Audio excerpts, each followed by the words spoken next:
Saludos y bienvenidos a esta nueva exploración. Hoy nos metemos de lleno en un material bueno, denso, pero muy revelador.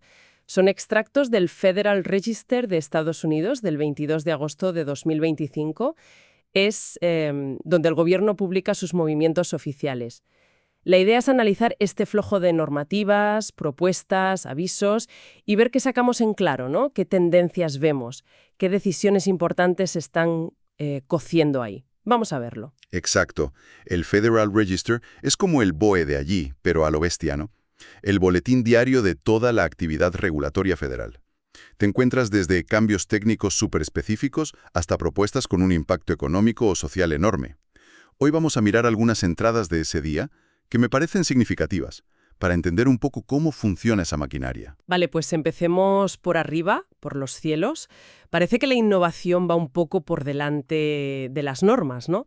La FAA, la Administración Federal de Aviación, Sí. ha publicado unas condiciones especiales para un avión nuevo, el Dassault Falcon 10X. Eso normalmente significa que la tecnología del avión no encaja bien con las reglas que ya existen. Precisamente. La clave aquí es el sistema de control de vuelo.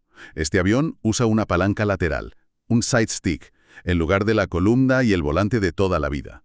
Y además, está pensado para usarse con una sola mano. Las normativas actuales, pues, no se escribieron pensando en eso. Claro.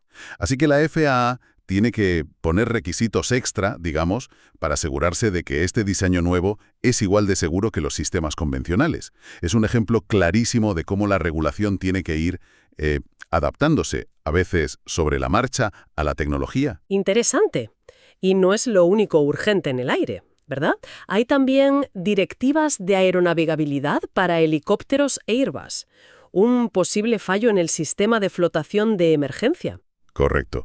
Ahí lo que pasa es que detectaron que podría faltar un anillo de retención. Una pieza pequeña, pero vamos, crucial. Un anillo, madre mía. Sí, sí. Sin esa pieza, si el helicóptero tiene que amerizar, pues podría inflarse solo un lado de los flotadores. Y eso, probablemente causaría el vuelco inmediato. Vaya peligro. Claro. Y lo interesante es la rapidez con la que actúan y cómo colaboran internacionalmente. La FAA lo llama acción interina y adopta directamente las directivas de la EASA, la agencia europea, y justifican no esperar el periodo de comentarios públicos por buena causa, o sea, para evitar un riesgo ya mismo.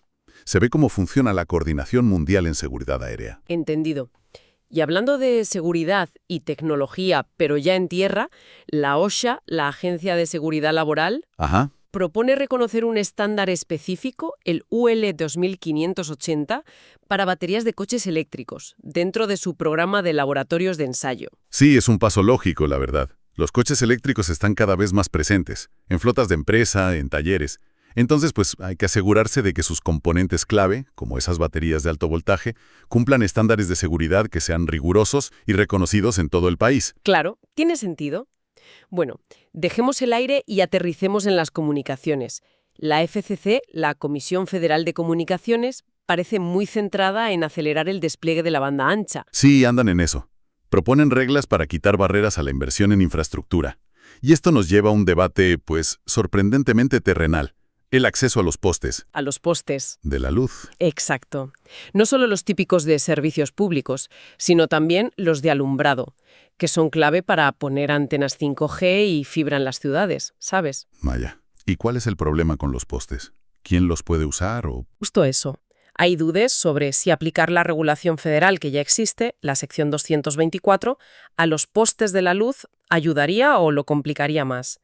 Es que muchos de esos postes no están pensados para aguantar equipos extra. Habría que cambiarlos por seguridad o capacidad y eso cuesta un dinero. Claro. ¿Y quién paga? Ahí está el quid. La FCC está pidiendo información. ¿Cuántos postes habría que cambiar? ¿Quién paga eso? ¿Qué tarifas cobran ahora las eléctricas o los ayuntamientos por dejar poner cosas ahí? Es un cuello de botella muy práctico para la conectividad del futuro, vamos. ¿Quién lo diría? Un poste de luz. Y la FCC también quiere meter mano a las reglas de Truth in Billing, lo de la veracidad en las facturas de teléfono y demás. Quieren más transparencia. Pues mira, curiosamente, lo que proponen es simplificar las facturas.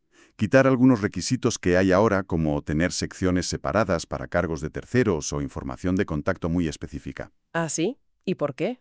Argumentan que los problemas que llevaron a esas reglas, como el slamming, que te cambiaran de operador sin permiso, o el cramming, que te metieran cargos raros, Ajá. pues que ya no son tan gordos gracias a otras medidas.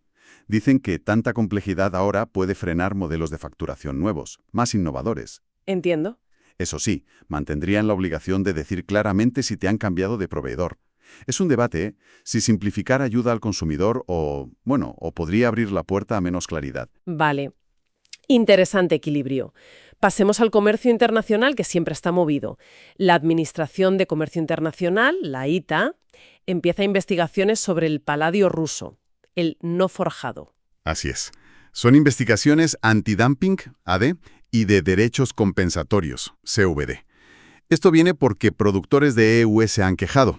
Dicen que el paladio ruso se vende por debajo de su coste, haciendo dumping, y que además recibe subsidios del gobierno ruso, lo que sería CVD, y que eso daña a la industria de allí. ¿Y cómo empieza eso? ¿Cuál es el primer paso? Pues la ITA primero tiene que comprobar si la queja tiene suficiente apoyo de la industria local. Necesitan que al menos el 25% de la producción total apoye la petición, Vale. y que más del 50% de los productores que dan su opinión estén a favor. En este caso, se ve que han contactado al Servicio Geológico de EUSA para verificar las cifras de producción de paladio. Si se confirma que hay apoyo, entonces ya se inicia la investigación formalmente. Envían cuestionarios súper detallados a los exportadores rusos y avisan a la Comisión de Comercio Internacional, la ITC, que es la que al final decide si de verdad hay daño material para la industria de Estados Unidos. Un proceso largo, imagino. Y no es el único caso, ¿no? Hay otra investigación sobre si las planchas de papel de China están esquivando los aranceles al terminarse en Camboya o Malasia. Eso es, usando cartón chino además. Claro. Esa es una investigación de circunvention, de elusión. La ley permite a la ITA mirar si se están usando terceros países para ensamblar o acabar productos con piezas del país que tiene los aranceles. Justo para saltarse esas medidas. Es una herramienta clave para que las órdenes de defensa comercial funcionen y no se puedan burlar fácilmente cambiando un poco la cadena de suministro. Entendido. Y en lo financiero, vemos medidas más directas. La FinCEN, la Red de Control de Delitos Financieros, Sí, impone restricciones a transferencias de fondos que impliquen a 3 bancos mexicanos. sí. Esas medidas especiales suelen saltar cuando hay preocupaciones serias sobre riesgo de blanqueo de capitales u otras actividades financieras ilícitas relacionadas con esas entidades. Básicamente les limitan cómo pueden operar con el sistema financiero de Estados Unidos. Es una herramienta potente para aislar actores que consideran de alto riesgo. Vale. Y quizá uno de los temas con más impacto económico interno hoy, la propuesta de la Administración de Pequeñas Empresas, la SBA, para revisar sus estándares de tamaño. Este es un tema crucial, sí señora. Esos estándares definen qué empresas cuentan como pequeñas para poder acceder a miles de millones de dólares en contratos federales reservados y otros programas de ayuda. Madre mía, afecta a muchísima gente. Claro, y la SBA tiene que revisarlos cada 5 años por ley. Usan una metodología, bastante compleja, la verdad. Analizan factores como el tamaño medio de las empresas en cada sector, los activos medios, cómo está deconcentrado el mercado, la distribución de tamaños dentro de la industria. Vamos, un montón de cosas. ¿Y qué cambios proponen después de todo ese análisis? Pues aquí viene lo más llamativo. Aunque su análisis de datos sugiere que en algunas industrias los estándares deberían bajar, Ajá. la SBA propone una política de no disminuir ningún estándar. Proponen subidas para 68 industrias y dejar el resto como están. ¡Ostras! ¿Y por qué van en contra de sus propios datos? ¿Lo explican? Sí, lo justifican. Dicen que quieren evitar el impacto negativo que tendría una bajada para las empresas que dejarían de ser pequeñas. Calculan que eso les costaría, entre todas, unos 2.000 millones de dólares al año en contratos federales perdidos. ¡Vaya cifra! Claro. Y según la SBA, eso afectaría negativamente a la competencia en el mercado federal, a la innovación, a la base industrial de defensa. Es una decisión política, muy explícita. Priorizan la estabilidad de las empresas que ahora son pequeñas por encima de seguir a rajatabla el modelo cuantitativo. Piden opinión sobre esta política y sobre casos concretos donde hay excepciones o estándares especiales. Desde luego, es una decisión con implicaciones económicas enormes. Y un ejemplo claro de cómo se equilibran o no los datos con consideraciones políticas. Cambiando de tercio, salud y seguridad. La FDA, la Agencia de Alimentos y Medicamentos, Sí, decide quitar algunas restricciones de importación bastante antiguas, ¿no? sí. Es curioso ver cómo cambian las evaluaciones de riesgo con el tiempo. Levantan la prohibición de importar artesanía de piel de cabra de Haití ¿Desde cuándo estaba eso? desde 1981, por riesgo de antrax cutáneo. También quitan la restricción a importar civetas, que se relacionaron con el brote original de SARS en 2004, y eliminan la prohibición sobre unas plantas acuáticas, las Dracena, importadas en agua. Eso era de 2001, por miedo a mosquitos exóticos. ¿Y por qué ahora?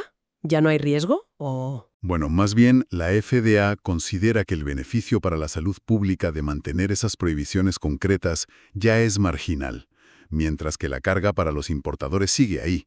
Argumentan que hay otras medidas de control, mejores prácticas de envío, controles del Departamento de Agricultura para mosquitos, o que el riesgo que queda es bajo, como el anthrax en pieles ya procesadas, o que la preocupación original, como la transmisión del SARS-CoV-1 desde civetas, pues ya no es prioritaria.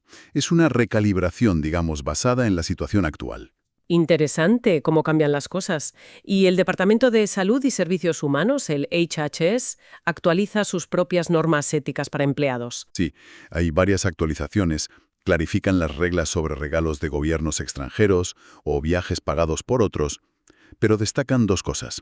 Primero, detallan y actualizan las restricciones a la actividad política para los oficiales del Servicio de Salud Pública, basándose en las reglas más estrictas de la Ley Hatch para funcionarios de carrera. Vale.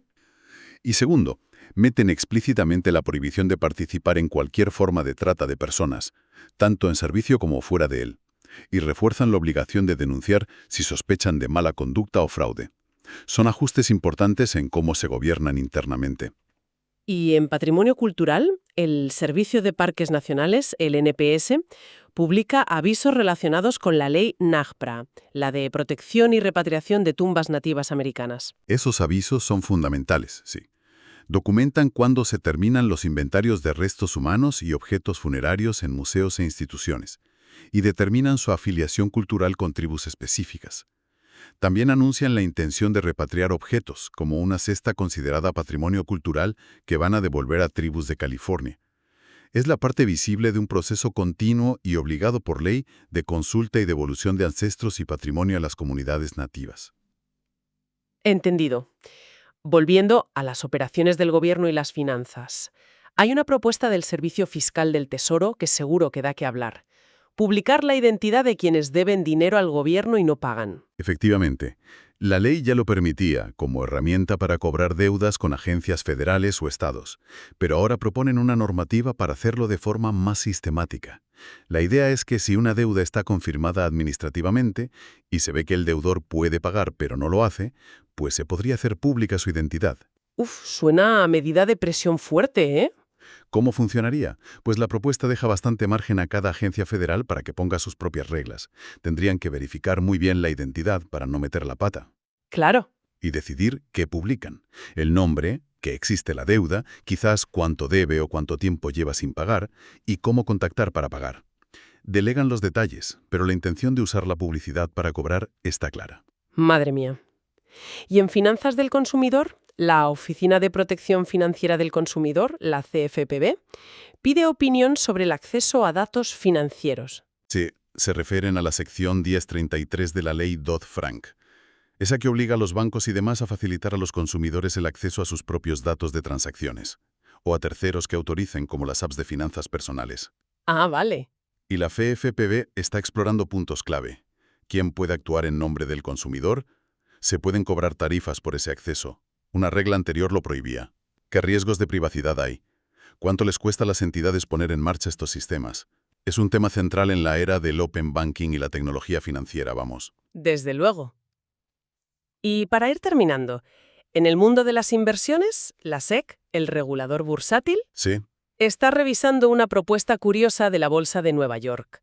Tiene que ver con un fondo cotizado, un ETF, de Ethereum. Así, la propuesta permitiría a ese ETF hacer staking con el Ether que tiene el fondo. El staking es, bloquear criptoactivos para ayudar a validar transacciones en la red blockchain a cambio de recompensas. Vale. La bolsa dice que esto beneficiaría a los inversores del ETF y también a la seguridad de la red Ethereum. La SEC tiene que ver si eso encaja con las normas de protección al inversor, sobre todo teniendo en cuenta lo que ha dicho antes sobre si algunas formas de staking podrían ser ofertas de valores no registradas. Es otra frontera donde la regulación choca con la innovación cripto. La verdad es que un solo día en el Federal Register nos da una visión, panorámica de lo compleja que es la gobernanza moderna. Desde adaptar reglas de seguridad aérea a tecnologías nuevas, hasta debatir sobre postes de luz para el 5G, pasando por las tensiones del comercio global, definir qué es una pequeña empresa, cómo cambian los riesgos sanitarios o devolver patrimonio cultural. Es un microcosmos, así, de los desafíos y prioridades de una sociedad. Vemos intentos de fomentar la innovación, proteger a los consumidores, asegurar la competencia, gestionar riesgos ambientales y de salud, y mantener la integridad de las operaciones del gobierno y las finanzas. Muchas de estas cosas pasan casi sin que nos enteremos, pero sus efectos, sumados, son profundos. Vemos todos, ¿no? Que debates parecidos, quizás ahora mismo invisibles para el gran público, se estarán cociendo y aparecerán en futuras páginas del Register. Esa es la cuestión clave, yo creo. Este análisis es una invitación a mirar más allá de los titulares, ¿sabes? Y apreciar esa red tan intrincada de reglas y procesos que intentan, con más o menos éxito, equilibrar intereses que a menudo chocan, en un mundo que no para de cambiar. La transparencia de este proceso, aunque sea complejo de seguir, es fundamental para entender cómo se toman esas decisiones. Pues muchísimas gracias por acompañarnos en esta inmersión detallada. Hasta la próxima.